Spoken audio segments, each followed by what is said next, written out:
So, hi everyone, my name is Igor, and now I'll be interviewing Victoria Hanson from the New York Times. So, hello Victoria, thank you for your presentation. Maybe you could tell more about you for our viewers, which were not at our presentation, so they would know who you are and what you do. Yeah. So my name is Victoria Hanson. I work at the New York Times. I'm the director of Times Journeys, which is our travel brand extension, part of our commerce division. My presentation was around being a consumer-focused business and putting your customer first above all else. So irrespective of the platform that your reader or your user comes to you from, you need to make sure that you put their interests first. And so I was speaking to how we at the New York Times do that. Yeah.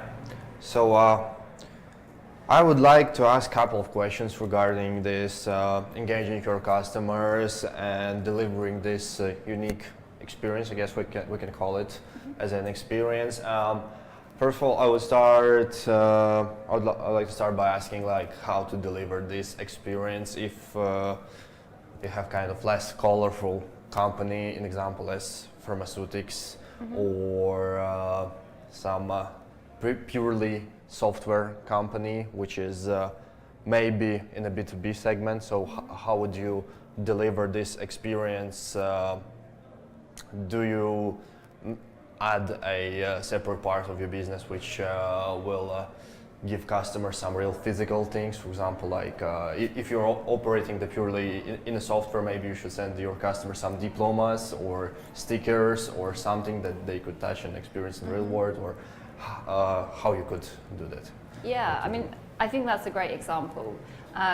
Taking the online to offline and continuing that relationship through is a really important one. And actually, I sort of touched upon that in my presentation, which is, do you add in thank you notes in the packages that people buy? A lot of people there are retailers. You have the transaction online, but then the product that you purchase is a physical one. So can you continue that relationship that way? And I think irrespective of which industry you're in, whether you're in pharmaceuticals or B2B, everybody has a story, everybody has their own unique history, and you just need to remember what that is and showcase that. In effect, telling the story behind the story. Yes, so about this story, about the story about the story. So basically, in my company, we're running a separate social media account for our company's life focus, like our own internal events, etc., etc. And I would like to get your opinion on that. Does it help to build your brand, and does it count as a story behind the story, for example, or? So, as in producing content that speaks to the effort that you go to in your social media? Is that what you mean? No, actually we're running some, accounts which are covering our social everyday life, or some of what's going on in the company, how we work. It's not specifically targeted, so we decided to build product A. In order to build product A, we did this, and this. It's more about the overall how we work and what we do as a company, internally, our workflows, our activities, visiting this, as you said in your presentation, visiting these churches to help someone, where we're actually going to this, going out with dogs from the with the homeless dogs, which are currently in their home, so that does this do this company life accounts help to maintain your brand and to engage your customers, to build an image of your company?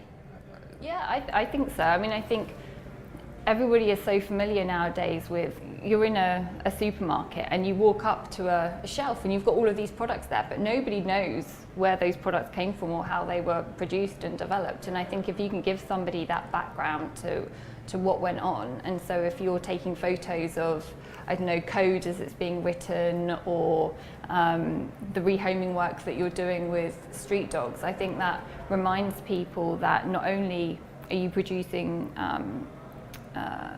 an important product, but you're also investing and being a socially responsible company as well. Yeah, and I'd like to also ask about this corporate responsibility. So, does it make sense to, not really, it definitely does make sense for companies which are not really into this corporate social responsibility things to maintain the brand image. However, maybe you could comment if this corporate social responsibility significantly adds to the value of your brand, how it's perceived by users. Yeah, I mean, I can only speak to that from a personal perspective, but I know that if there are if there are two brands to choose from, and one of them is helping the world and trying to reduce the impact on the environment, for example, they phased out plastic straws, they've replaced them with metal ones or paper ones, or even saying don't use straws at all, because I think the lifetime value of a straw is something like 20 minutes and then it's in the bin, never to be used again. I personally think that's more powerful, and I would be more likely to buy something from a company like that. Yep, great. And also, I'd like to ask about the engagement, especially for the products that have a long business cycle. So, as a newspaper, actually, your consumers are reading your newspaper basically every day. They could do so. So every day you wake up and there is like the new article, which was not there yesterday, and for each day it will be the truth that they get something new. However, if there is some pretty long cycle of the for example, the new version of the product comes like, I don't know, each 5 years, for example, cars. So how should you, what are the options to engage your customers if this cycle is pretty long?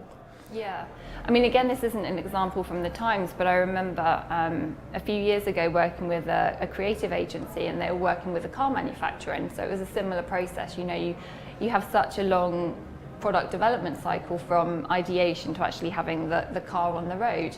And so what they were doing was giving people who signed up early like little insights into the production process. So maybe like a year after they put their money down, then they would receive this beautifully packaged box with their key in.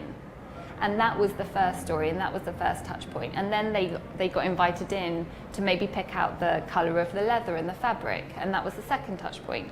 So I think irrespective of whether you've got a constant news cycle or it's a longer product development, you can still break it down into different pieces, and then you can use that business journey, if you will, to continue to reach out to your audience. Yes, actually, pretty good one regarding the keys, like nice move. And last question I'd like to ask, so if you're kind of in a startup mode or you're just a small business, so where to start this journey, how to start to communicate with your customers? I mean, I would just approach it as friends, really. Start by word of mouth. You have your own user base already. It's your family, it's your friends. Start talking to them and start seeing how they want to be communicated to. Ask them what they want. And from that, you're going to get ideas of different channels that might work for you, whether that's social media, whether that's Twitter or YouTube or whatever it might be. I would say you never have to try and reinvent the wheel alone. Like, ask the audience that you already have. Yep, great. I guess that's all from my side. So thank you for your time. No worries. Yep.